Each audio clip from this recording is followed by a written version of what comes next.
Hey guys, how you doing? It's Toronto here today.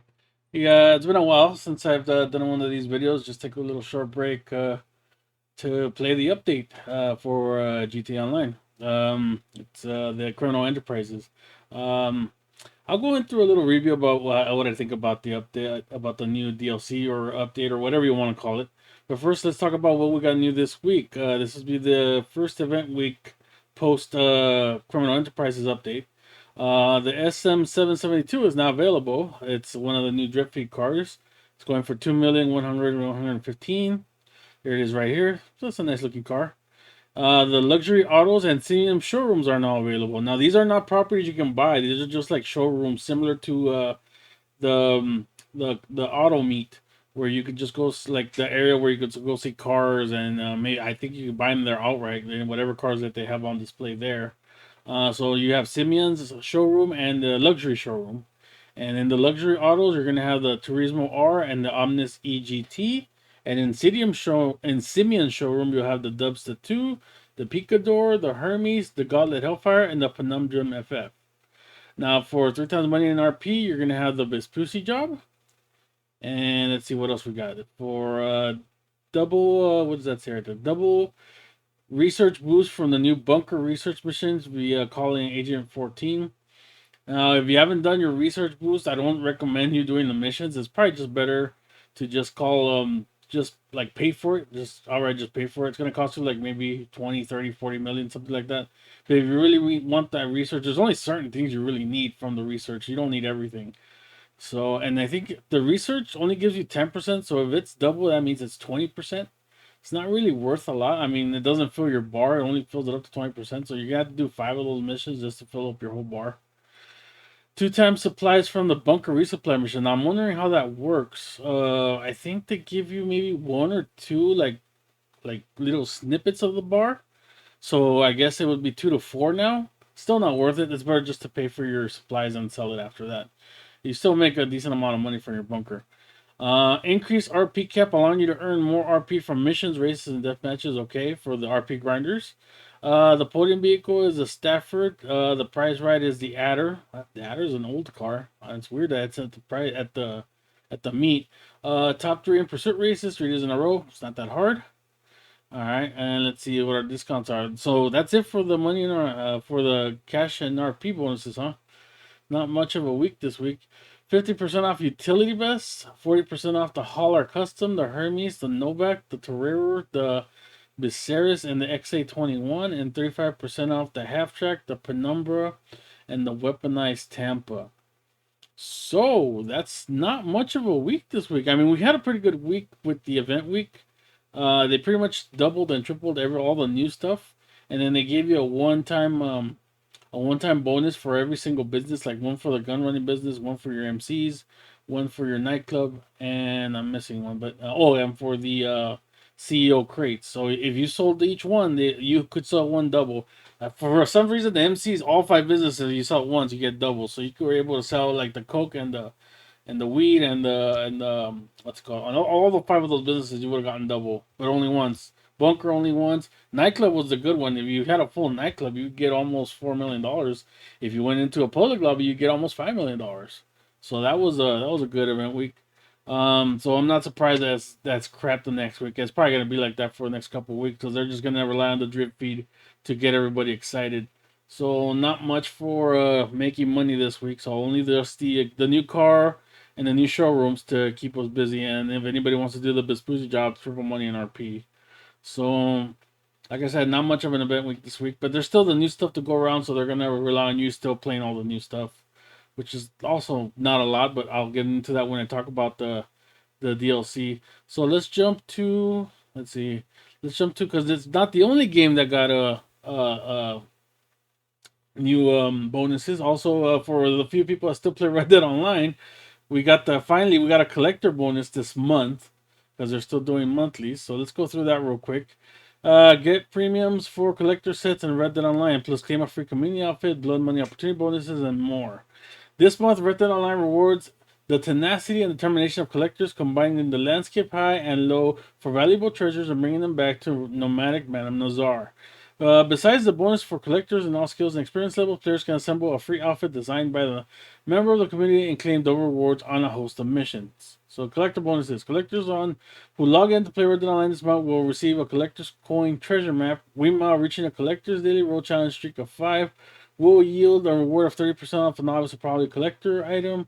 Reaching a streak of 10 will land you a reward of 40% off established and distinguished collector roll item. Completing any collector free roam event over the next month will receive the collector's tarot card treasure map. All rewards and offers will be delivered within 72 hours of completion. So basically, it's just like the guy that does this, because I guess it's just one guy at Rockstar now that does all this stuff for Red Dead now. He'll like he'll pull up a month thing and then he'll like scatter them around within the month to get you different things, but they're not really. Most of that is not worth it. I mean, a free coin map, a free card map, not really worth it. 2 times RDO and XP on collector set sales. Diligence is its own reward for collectors this month, as returning complete sets to Nanazar will pay you double the usual money in RP and XP, as well as the following weekly rewards for assembling and returning complete weekly collection sets. Like I said, you'll cut them up into weekly things, but it's all within the same month. So, like for example, for the collector week, the shoot the sky emote, you'll get that for free. Aside from selling, I think you have to sell the weekly one, the special one, and then they'll give you that. For the 9th and the 15th, you get a pair of Griffin chaps. 16th to the 22nd, a pair of range gloves. 23 to the 29th, an Eberhard coat, and from the 30th to the 5th, the Get Over Here emote. Not really stuff that I rather just sell the full sets of a full item, and you're gonna get full money XP. It's not just on these little things and then these little things on the side. I mean, just the coin one by itself, which is kind of hard to get, but if you get a coin set, it's $1,000 and like 3,000 XP. So that's a lot. It's worth doing if you still want to grind Red Dead Online. I know most people don't, but if you do, that's there. And the community office. Now, the thing with the community office is most people think that this is like a jab at the community because it looks a lot like a funeral office, like something you would wear at a funeral. I don't know if this was intentional or not, but they were a little late on it. I would have liked to have had this like last when we were doing the funeral thing. It's still a nice outfit to have. It looks nice. It's like for especially for this the morning that we're all doing. The few of us who still. I mean, I don't. I might log in maybe once stretches some of my collectors that I have already. But for the few people that play, yeah, it'd be nice to have that suit and then just mourn the death of this poor game. So it's like the skulker hat, the puff tie, the worsted coat, or the Outlier Autumn jacket for a girl, the paisley vest, everyday shirt, or the Iniesta shirtwaist for girls, the crossback suspenders, which is an option, agency gun belt, the padded saddle work pants, the dress shoes for male, or the homestead boots for female. While you're stocking up on garments, be sure to check out the Irwin coat and the woodland gloves returning to shelves and catalog pages for limited time only. All right. 2 times money in RP on the dockside contract. So that's one contract that's within the blood money, and that's gonna pay double money in RP. But it's not the best contract. I mean, it's if you need to make money, that's an option. I mean, I know there are some new players that still play this game. 2 times money in RP on stealing the Ember of the East. So that's like the second mission. That's the one where you're at Ansburg and you're stealing the diamond from the mines. Not the best mission. The only mission that was worth playing once in a while was the one with the train. This is a little more annoying because you feel like you could do it stealth, like going through the mine, but then whatever little trip, because Rockstar does not know how to do stealth properly, any little thing will alert you, and then it's just a shootout, and then it's an annoying mission. But that one's playing double money in RP. Let's see. Double money in RP on Land of Opportunity. So the unfinished story mission with Jessica Leclerc. If you haven't finished the missions, those are playing double money in RP.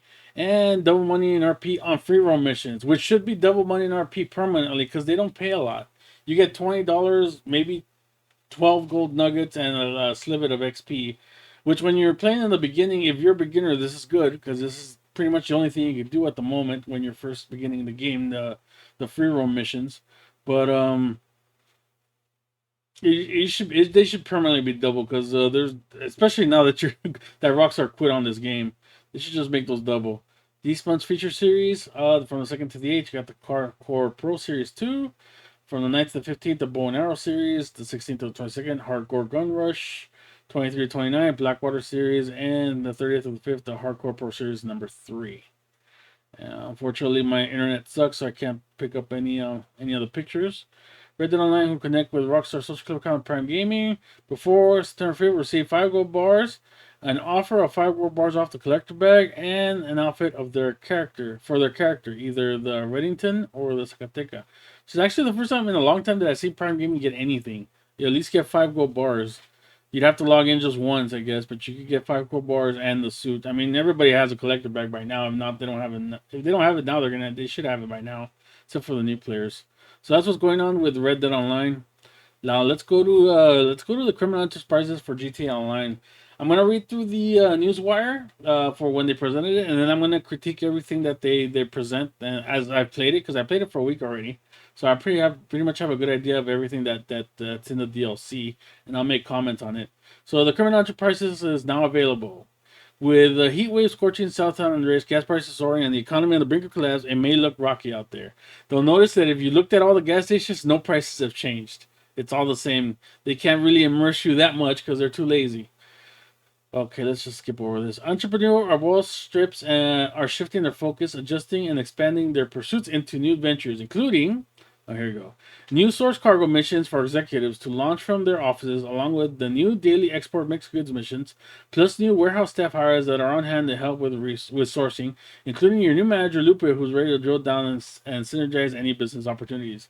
Now, this is one good thing for the CEO cargo. If you guys like doing the cargo cells where you get the crates and stuff. I know Lewis does. You have an assistant now, Lupe, and her little crew. In every warehouse, you have one manager that is in your warehouse. You could send them out to get you crates. And then within one day, which is 48 minutes, they'll either get you 1, 2, 3 crates, or if you're very lucky, you'll get a special crate, which will be like the minigun, the diamond, the egg, the Sasquatch outfit, all those little those little extra special crates that sell for more money. I've been using it for a while. It's pretty good for filling up your warehouse without actually doing any work. Because before it used to be like you had to get every single crate on your own. You had to go launch the mission, go do the mission, get your crates. Sometimes if you're by yourself, you get 3 crate drops, and you have to go back and forth, back and forth. It takes a lot of time. Now this with Lupe and her little crew, you just pay them 7,500. They'll go out, they'll get your crates. Even if every warehouse gets you just 1 crate, that's 5 crates in your warehouses. That's still on par with what you would normally get if you just paid it yourself and did the work, but you're not doing the work. So sometimes you'll get lucky, and some of them will get 3, so you'll end up with either 9, 10, 11, maybe even 12 crates in one sitting. So it's worth doing, especially if you're going to be playing for a couple hours. Just go, every time that you get crates, just go back over there, pay them the money, and then go do what you're doing, and then you'll see that your crates will start filling up. Slowly, your warehouse will fill up. Now, for me, the crates have always been a long-term business. I only sell when they're double, so whenever I collect, I just leave them sitting there. So that would be the best option for everybody, pretty much. To just have, like, while you're playing, just go to your warehouses, pay the money, have them deliver crates. Just keep doing it in a cycle, and eventually you'll end up, like right now, I think my Xbox One, which I've been paying a little more on, I think I have like 250 crates already. Like, I'm almost halfway there. Just with working with Lupe. I haven't done any missions on that one. On my PlayStation 1, I've done a couple, but I'm up to like 160 crates. I've done like maybe a handful of missions, but mostly it's been Lupe and her crew getting me the crates. So it's worth doing, like paying that for that one. That's a good addition. It makes the crate business semi-passive. So you still have to go pay the money, but you can just have them collect your crates, and then when they go double money again, that's 4.4 million for a full warehouse. So very, very good there from Rockstar. For the MC presidents, it's time to accelerate club takings. Stock your bar with Cindy's help and open your doors to Ella's finest leather-clad patrons. Custom bike shop owners can now share their love of 2 wheels by modifying the delivery box to paying customers. Don't like clean money? No sweat. There are brand new clubhouse contracts. You can always keep your hands dirty. The clubhouse contracts are okay. I mean, I've never been a big fan of the clubhouse contracts because they're better off when you're in a big crew, like when you have like people playing with you, because they pay better. By yourself, there's maybe only a handful of missions you can play by yourself. So I don't really do clubhouse contracts that much. But the custom bike shop, that's basically like the auto shop but for bikes, and you get maybe 1 bike, but it pays better because you only pay 10,000 for the modifications, and they give you back that money plus 50,000. And usually bikes are usually safer to drive than cars. Like even if you like if you're not as careful, it won't deck you so much with money, and you could handle bikes a little better, so it's easier to drive around. For Cindy's mission, it can be a little annoying because that truck can spawn. Usually, it spawns all the way up north. If your clubhouse is in the city, and sometimes the truck will spawn at Grapeseed or at Polito Bay, and driving that truck all the way down to the city is annoying. So, and it only gives you 20K. And then you have to wait a whole day for it to produce that 20K. So I don't really think it's worth it. Some people like doing it for fun. Good for you. It's not a great moneymaker, but it's a good distraction. Nightclub owners can talk to Pony Prince or log into their office computer to launch new club now management missions. So now instead of going all the way to the office to the nightclub office to launch a popularity mission, now you can just call Tony and you can do it wherever you're at in the map. Also, let's see what else. Things that are always getting messy in the hottest club in town: paparazzi, infestations, bouncing troublemakers from behind the velvet rope, chaperoning incapacitated VIPs, looking to source goods. Call Johan and he'll hook you up. So you could call Johan and he could get you a crate for your nightclub. And if you have friends, like say you have a full like CEO of 4 people, you could spawn up to 3 crates with Johan in a mission. And then also the club management missions. Like there's 2 new ones. I did the paparazzi one. I didn't find the other one. The paparazzi one's really easy. You just have to sneak into the guy's apartment, hack his computer, and then just find out where he is and kill him, and then get the camera. That's it. I didn't play the other one because it hasn't popped for me yet, but I heard it's okay. As for the nightclub business, I mean, the being a bouncer in the club is pretty easy because all you have to do is find the guy, either throw him out, or if it's a VIP, just drive him home or to the hospital. Most of the drives are really close because, especially if your club's like in the middle part of the city. The only one that I ever found annoying is, and it didn't make sense to me, is one time I had to drive the VIP to the hospital, the one in Sandy Shores, the little medical center. Why would a VIP want to go to a cheap ass medical center when they could go to one of the fancy hospitals that are in the city? It made no sense to me. But all right, that was the only annoying one. Most of the other ones, the night like vast majority of them, you're gonna be driving really close. It's gonna be either in a high class community or one of the major hospitals. So those are worth doing because they'll boost your popularity by like about a bar and a little bit of change. And knowing that the nightclub now pays you when it's full bar, it pays you up to 50,000 every day. That's not bad. Okay, let's go to the next one. Calling all gun runners. Running low on supplies. New resupply missions are now available to help keep your subterranean fortress fully stocked. Want to boost research in your bunker? Call Agent 14. Looking to expand your trade network? You can secure a contract with ammunition so you can sell your excess weapons parts for cash. Okay, so for the gun running one, the missions, like I said, I wouldn't do missions to resupply your bunker just because it's not worth it. It's better just to pay the money. For the research, like a same thing, it's better just to pay whatever you need. Just pay it off. Like do 1 second of research and then just pay off the fast track so you get the research. There's like I said, there's not a lot of stuff that's really worth it in the research. So just like be picky about it, and hopefully you get the ones that you want. But it's not worth doing the missions, especially even if they're double. Like I said, like it's double right now for the research. It's not worth it. It's only 20%. So you have to do like 5 of those missions just to get a full bar of research. And the only thing that's kind of interesting is the ammunition contract. It's not that bad. It depends on how far you have to drive. Like sometimes you have to like drive all the way across the map, but there is a way you can get around it. If you actually blow up the truck, if you get like really far a distance and you blow up the truck and then go back in your bunker, the truck respawns. So you can just do it over.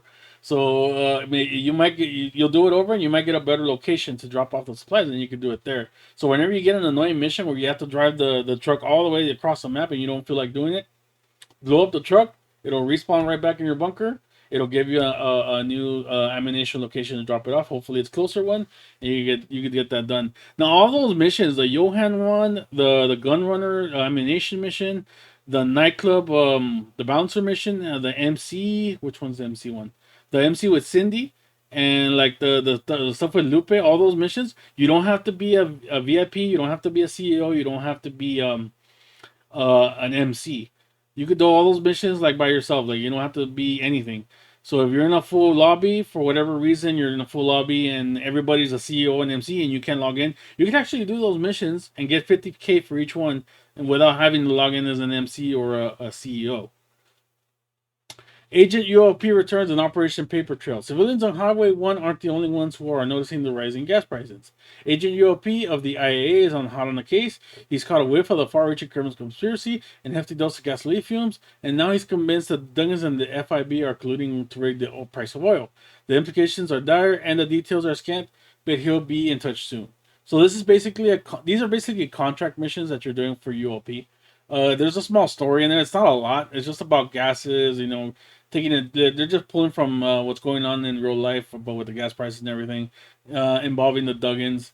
It's not a big story. You're not If you don't do it, you're not really missing out, and it pays really bad. I mean, even double money, you were getting 40 to 50,000 per mission, and now that the double money's gone, you're probably gonna get like regular contact money, like $20 to $22,000 per mission.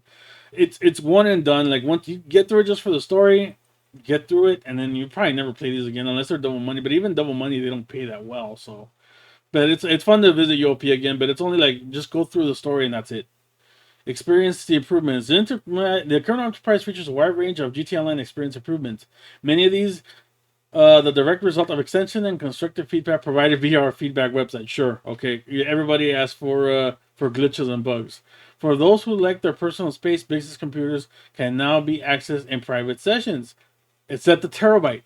For some reason, the terabyte, you cannot launch any of the missions in a private lobby. It still tells you you need to go in a public lobby, and they still haven't fixed it. It's already been a week, and they still haven't fixed that one.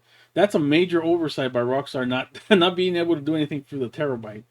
Let me see. So now you can take on a sell and source mission on your leisure without the Armageddon of a competitive market. And for those like Armageddon, it's a boost in bonuses. So that's referring to payouts in the public lobby. If you're in a public lobby and you still sell your stuff for whatever reason, if you want to sell your stuff in a public lobby, you now get, I think it's a 2.5% bonus for every player that's in the lobby. It used to be 1%, now it's 2.5. So it's more money, but you still have that risk of getting your stuff blown up. So it's high risk, high reward. So it's up to you. Like I know people who like the risk and do it, but I'm pretty happy in selling in private lobbies. I'm glad they added that in there. Players can now purchase max ammo for all their weapons in one go using their interactive menu. So yeah, there's one option where you can just pay for everything. Just have everything picked right in the interaction menu. So quick wasting time looking through the ammo display, select all, load up, get straight back to the fight. And whenever you're strapping on fresh armor in the middle of a gunfight for performing emergency first aid by tearing into your 15th Eagle Chaser, you can now do that in both a lot faster than the weapon wheel. So yeah, you open the weapon wheel, and now on the side there's options for the armor, and there's an option for the snack. And you can just hold on to that weapon wheel and then just press, I think it's up, and then you'll just instantly heal right away, and there's no animation, so it's pretty instant. New player requested gameplay improvements also include an extensive rebalancing of the in-game economy and payouts of various activities to give players more freedom and choice of how to climb their way to the criminal ranks. So that means that there's an increase in bonuses. Now the bonuses are for all the OG heists. They got either a 50 or 75% bonus. The Doomsday heist, I think, got 75% bonus, permanent increase. And I think all the death matches and all the races got bonuses too. 50%, I believe. A recalibration of the weaponry countermeasures on the Oppressor Mark II. So the Mark II is now, the rockets are not as accurate as they used to be, and the countermeasures, the cooldown is like double what it used to be, and you can launch as many. So like for example, I think like for the chaff, I think you can only launch 6 now, and the cooldown I think is now 20 seconds. It used to be 10. So now instead of being only exposed for like 4 seconds with a chaff, now you're exposed for like 14 seconds. So that's all for PvP stuff. For PvE, for grinding, the Mark II is still going to be the best vehicle for it. Your rockets might not be as accurate, but if you line your shots up right, you'll still hit whatever you're trying to hit. And you really don't need countermeasures when you're doing PvE. So it doesn't really affect the grinder. So don't listen to people like Tyleris. They don't know what the hell they're talking about. You can still use the Mark II for all your grinding activities. It's still the best vehicle to use. And the one that did also get an improvement is I don't know if they mentioned it here, but the Sparrow got countermeasures. Now it doesn't help you for PvE, but if ever you're in a public lobby, you're doing your grinding thing, and somebody's trying to sneak up a rocket behind you, now you have chaff, and now you have flares and all that stuff. So, like I said, Mark II, still the best vehicle for grinding. And the rockets, like you still aim. I still use it all the time for PvE. it's easy still to use them because I just need to line my shots. I've always done it before, so it's not really a difference for me. And like the countermeasures are never really a factor when you're grinding. So the only people that are pissed off about the Mark II are the people that wanted easy kills. Those are the people that are really pissed off. So maybe Tyler's like to do a little griefing on the side. Who knows? The maximum number of standard properties will be increased from 8 to 10. So now you can have 10 properties, 10 in garages, 10 luxury apartments, whatever it is that you want. So basically more luxury, more garage space. Unfortunately, they didn't do that for the hangar because most people want more planes, but you know, maybe that'll come on the next update. And many, many more. Okay. New vehicles. There's a bunch of new vehicles, but they don't have them listed here. So we'll just skip that. Let's see. And GTA Plus, like this just shows that it's more of a rip off GTA Plus because they didn't really get much. They got the Lampadati Corsita, which is like one of the worst cars in the new update. It's a really crappy car. It doesn't handle well. It looks okay. I mean, it's for looks it looks great, but as it relates to handling and driving, it's not the best car. Let's see, what else did they get? They got 50% bonus on paper trail mission, so I think that stacks with whatever the bonus was already there. So okay, they get even more money just to do those missions. And fees for all VIP and CO abilities accessing the interaction menu are waived. So if they wanted to go off the radar, if they wanted to do bribe the cops, they got all that for free at that time. I think it's still going on, still to the end of the month. Benefits for exhibit out 50% extra bonus on shark card purchases. So if you want to buy a shark card, there you go. Oh boy. Let's see, and all the others. It's a ripoff. Don't buy GTA Plus, in my opinion. You want to spend your money, you spend your money how you want, but in my opinion, this crap is a ripoff and not worth it. And the bonuses, these are all from last week. That I won't go through them because it'll just be depressing knowing what we got this week instead of last week. Last week was a great bonus week. This week just sucks. So yeah, that's pretty much it. So thank you guys for watching. I just wanted to go through this real quick. Hadn't done a video like this in a while. I'm glad to do it again. We'll be doing this every week just to inform you guys. And hopefully I have more stuff to talk about. But that's going to be it for today. Thank you guys for watching. Take care. Have a good one.